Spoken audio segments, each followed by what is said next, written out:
Mortonki TV:n uutiset tarjoaa kaupunkilehti Tamperelainen. Yhteistyössä Yrjö Viigreen. Jos ei tehdä hyvää, ei sitten tehdä ollenkaan. soppaa, häppää ja sielunravintoa. Vanha Tappi, Nekala. Sekä Deltapit sormella sisään.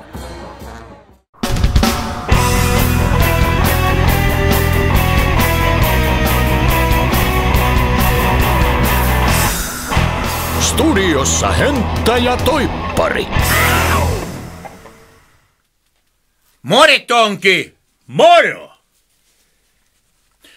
Nykyään tämän poliittisesti korrektin kielenkäytön mukaisesti ei ketään pitäisi sanoa lyhkäiseksi. Pitäisi käyttää termiä vertikaalisesti rajoitteinen. Semmonen ihminen, joka osaa muuttaa ääntään sillain, ettei sitä heti tunne, että se on Jope Ruonansuu taka Jarekko Tamminen, on simulaattori. Mikä? Simulaattori. Simulaattori. Simulaattori. Simulaattori. Tampereen soitinkaupassa on kuulemma myynnissä semmonen piano, joka sopii erityisesti perussuomalaisille muusikoille. Siinä ei ole ollenkaan mustia koskettimia. Ihan pikkasissa ja perhepiirissä vietettävissä ruottalaisissa häissä on tän sulhasparin lisäksi paikalla vaan pappi ja ne 4 appiukkoa.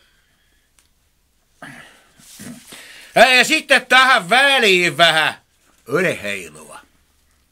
Tuo Porin seudulla ei paljon kannata liikkua musta pikkutakki päällä. Voi mennä vahinkossa joutua ässien valmentajaksi. Arettu Viskari on suomalaisen nykyiskelmän varsinainen tunteiden tunkki. Se on moro. Moritonki.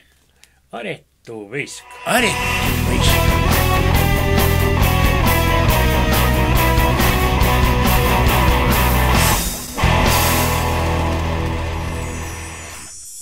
Mittatilaus uutisia tilaisuuteen kuin tilaisuuteen. Vaikkapa pikkujouluihin. Mortonki.fi.